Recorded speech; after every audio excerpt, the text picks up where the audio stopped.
Go in there, update it, or delete it and install it again. So you can stream the show on the Out of Bounds radio app or hit the podcast after the show. Welcome in, welcome in. Good morning.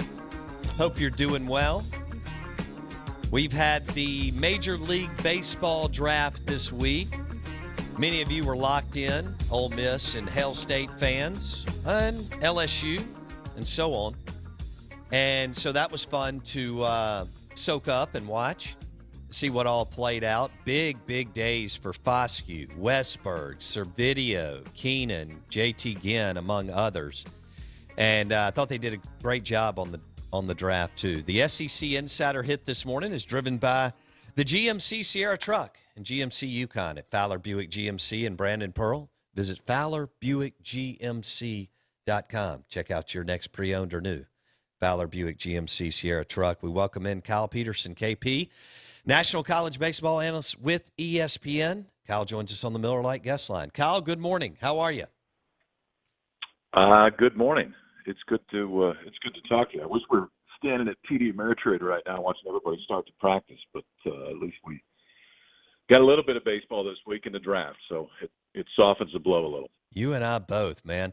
I thought y'all did a really good job considering what all you're, balancing and so on. I want to start with, how would you describe some of the top-end rosters, what they're going to look like this fall? Starkville, Baton Rouge, Oxford, Nashville, the places that really do it up and do it right. How would you describe those rosters with a 5-round MLB draft and with the pandemic, KP? They're going to be crowded. I'll tell you that. I mean, with the roster limits getting lifted, which was absolutely the right thing to do, and obviously the fact that it's a 5-round draft, seniors can come back, less juniors get taken, less high school kids get taken. They're going to be crowded. I do think, though, here over the next 3, 4, 5 weeks, I think you're going to see a fair amount of high school kids that were going to go to 4-year colleges opt to go to a junior college, and I don't know that I would blame them, because it's going to be crowded, and it's not just going to be for a year. This thing's going to take a few years to work its way through the system. Now, it means that there's some roster juggling, and it means that you probably could add a few more lockers in some clubhouses, and we could have guys wearing numbers in the 50s at this point. But ultimately, I think it gives us a much better product. We're going to have more athletes and more high-level collegiate baseball players than we've ever had in the past. So I think the positives far outweigh the negatives, but the absolute undeniable reality is it's going to be more crowded.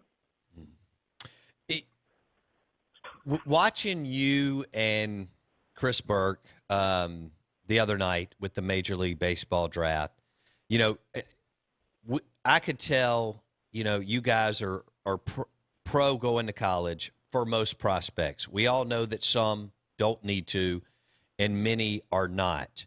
But as you look at the trend, even from this shortened, abbreviated draft, what is your big takeaway on the MLB teams going with either sophomores or juniors or guys out of high school, Kyle? From a pure draft standpoint? Yeah, from a pure draft standpoint, and it sure looks like things are starting to shift towards more college-heavy guys getting drafted. Well, and that's been going on for a while now. I mean, I would – off the cuff say at least the last decade. It's absolutely the last 5 to 6 years. There has been, and even some of it audibly, but there's been an admission from Major League Baseball that it is more efficient in many cases, not with the absolute top line talent, and that's a different argument for me, which we can have. But with your fringe guys, the 3rd round, 4th round, 5th round high school guys, and you can maybe even go a little bit further back than that. There's a massive advantage to those kids going to college because there's a maturity process, both physically, emotionally. They get 3 years of school, which is a positive. They're facing high-line talent across the country.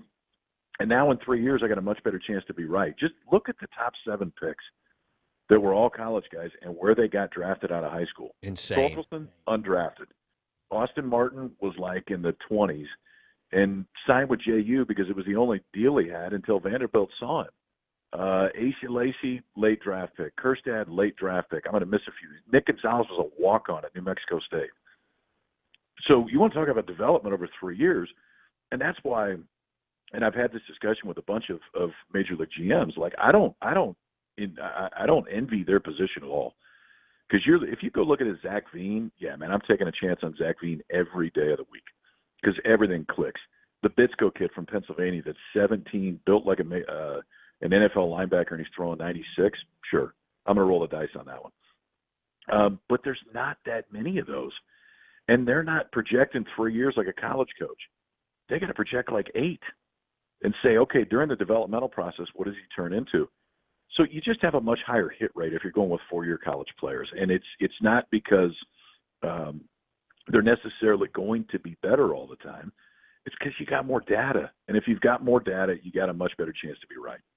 Kyle Peterson, ESPN on the Out of Bounds show. You're listening to ESPN 105.9 The Zone. KP joins us on the Miller Lite guest line coming out of the Major League Baseball draft in 5 rounds. Justin Foskey was off the board early. We had another MLB Draft insider on earlier in the week. He felt like that Foskey could be a guy that could get up fast, in 2 years or so because of his bat. What do you see with Foskey? Yeah, I mean, I totally agree. I think he was in talking to some scouts. I think you get past Torkelson, you get past Kerstad and Gonzalez. I think he was the safest position player on the draft. So kind of the scout deal on Foskey. He's got a really high floor. Like he's going to play second base. He could probably play third base if more power shows up, but he can absolutely play second base in the big leagues. Defensively, he's shown the ability to turn a double play. There's enough range. And the hit tool's there. The hit tool's been there consistently. You want to see how much power comes with it, which then maybe gives you flexibility to move to third if you want. But ultimately, you know what you're getting. And there's a high value to that for a lot of teams. It's why Foskey ended up going 14th. Now, my understanding is it was probably a little bit of an underslot deal at 14, which makes sense. Because if you're a guy that's going, man, am I going to go 20? Am I going to go 25?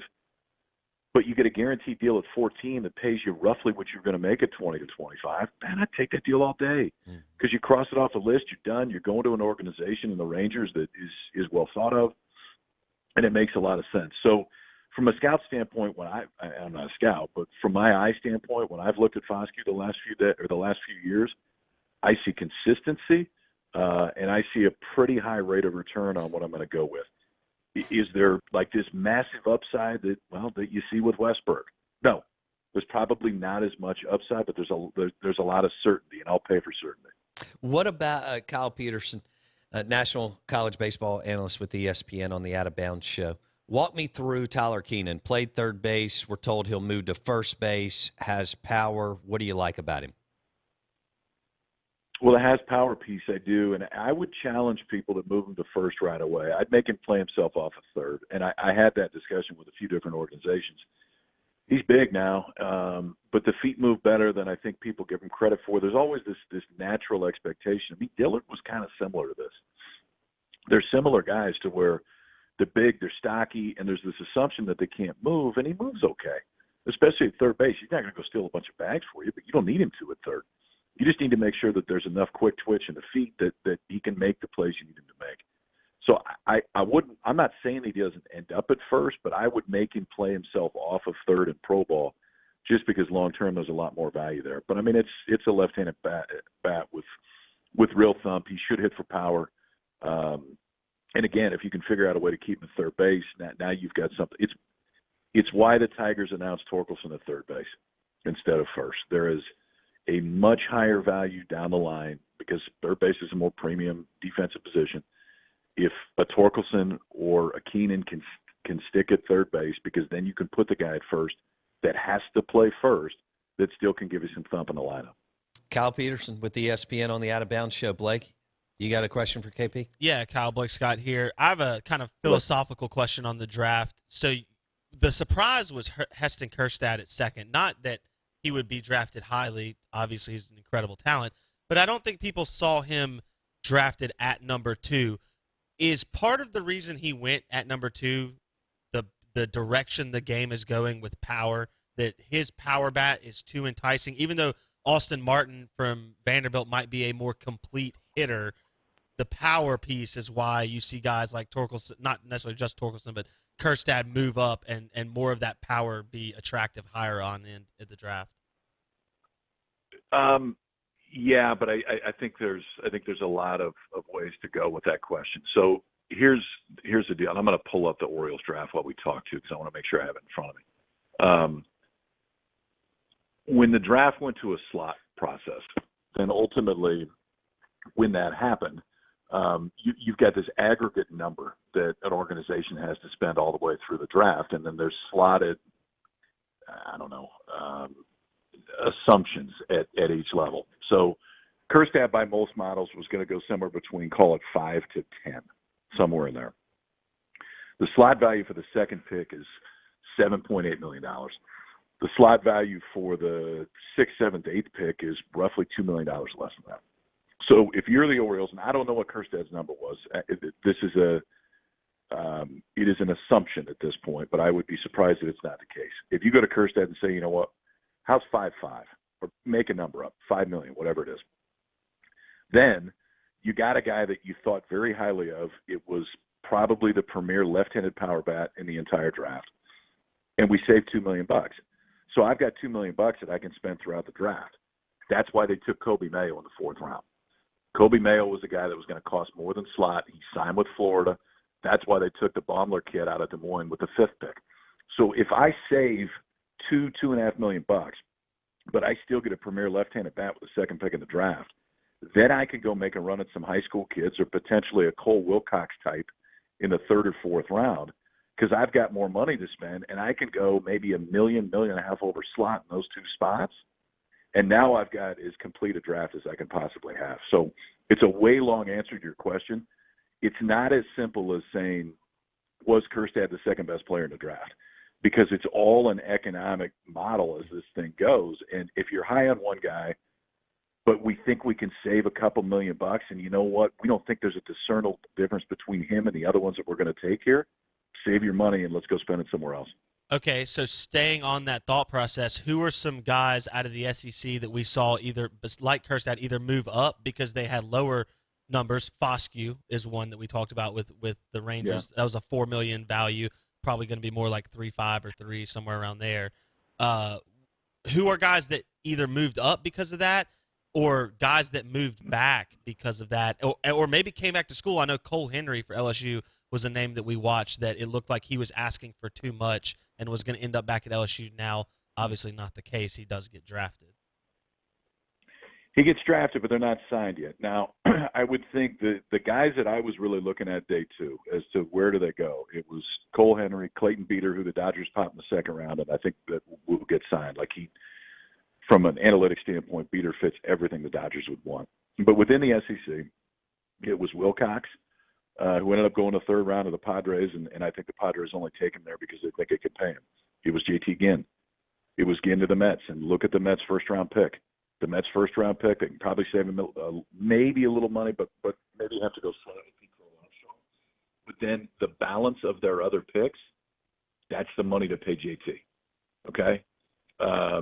Anthony Walters, they take a 4-year, a junior shortstop from San Diego State that's a defense-first guy. Matthew Dyer, they take a catcher from Arizona. Austin Wells was their starting catcher for the most. I mean, they saved money later on because they knew they're going to have to pay Ginn more than the slot value. My assumption is they're probably going to have to pay him $1 million more. The guy that surprised me, guys, Florida was the number 1 team in the country. They were 16-1. They didn't have one guy drafted. Tommy Mace didn't get drafted.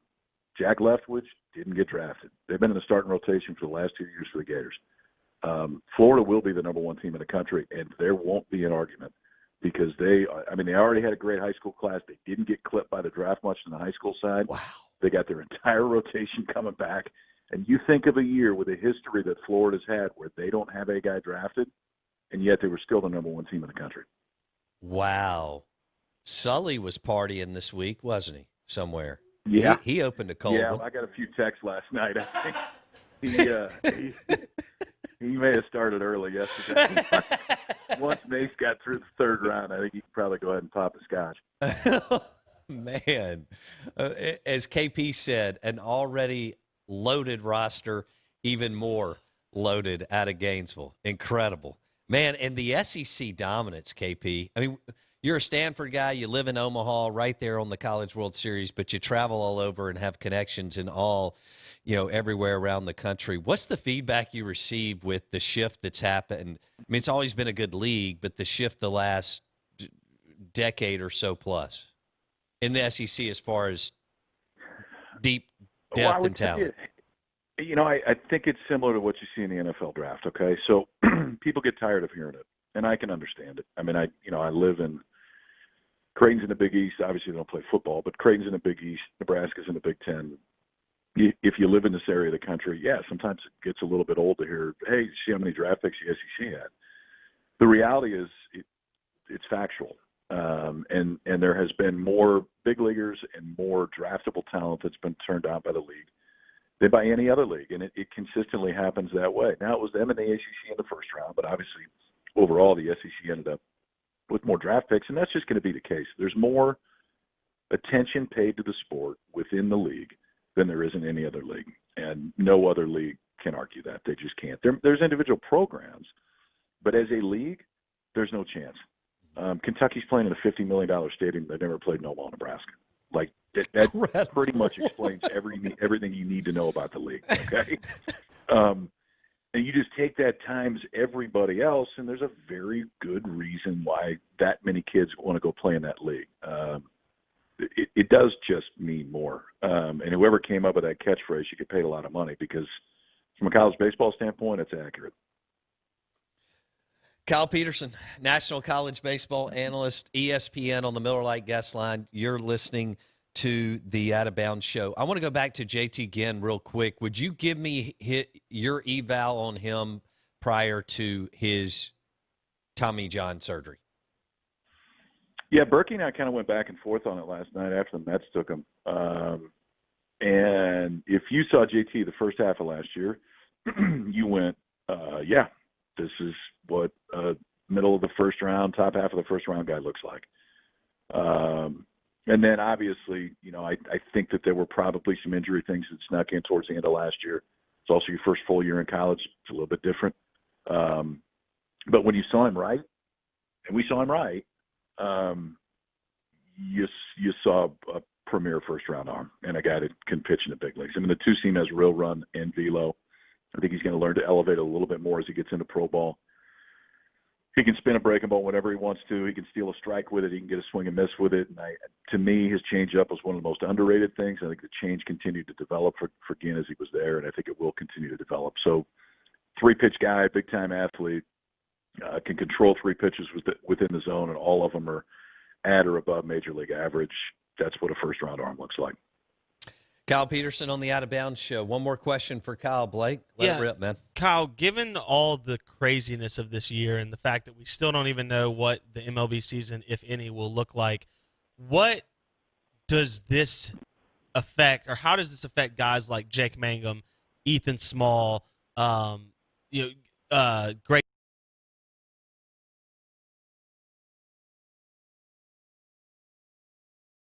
minor league careers and have not gotten obviously the foothold in the organization that you would need to be a piece in the major league team yet? How does not having a season this year, but also the uncertainty moving forward, affect their ability to make the majors? I don't know that it affects it in a year because I don't think there's going to be that many free agents signed. I just don't. I mean, you could have some seniors that look at it and say, you know what, I already have my degree, 15, 20 grand, whatever the number is, and I'll go play. I don't see too many juniors at all doing that. So for that reason, basically your minor league system next year is going to be your highest drafted guys and then everybody else that was there. And there's going to be less teams. And so the less teams, it is just because of attrition, it's going to take some guys out of the equation.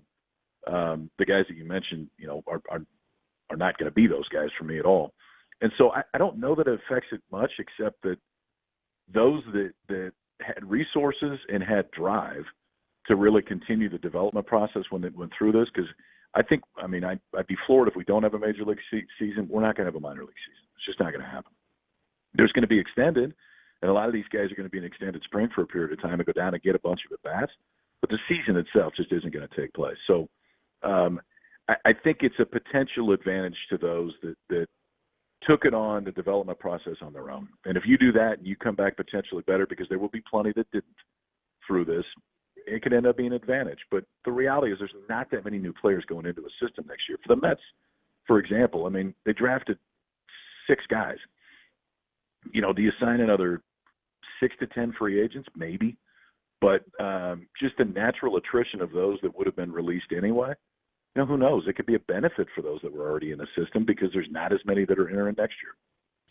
Yeah, I don't want to surprise you, KP, but Mangum was in studio a few weeks ago, and it looks like he's put on about 15 pounds of muscle. So he's got a gym in his house, and he's got a batting cage at his house, and he was throwing it. He said he was working like 4 to 6 hours a day plus. Yeah, so. I wouldn't really worry about Jake getting his work in. There's a few that maybe I would have concerns about. That ain't one of them. KP, ESPN, SEC Network, college baseball analyst on the Miller Lite guest line. We'll catch up again soon, man. We appreciate it.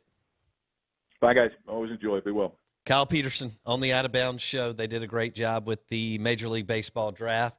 And, of course, he covers and calls SEC baseball for all of us that love it. We're right in the heart of it with the Rebs and the Dogs and the Tigers. How about Florida and Sully? Scary. Woo. I don't care how good you think you are. That Florida team, when they didn't have anybody drafted and that whole rotation comes back. Yeah. Yeah, they're going to hurt some feelings next year. They're going to have some games where teams don't even get to second base. It's going to be bad. Sully popped one right afterwards, right? I love how he said that. He said, yeah, I think that scotch came out early.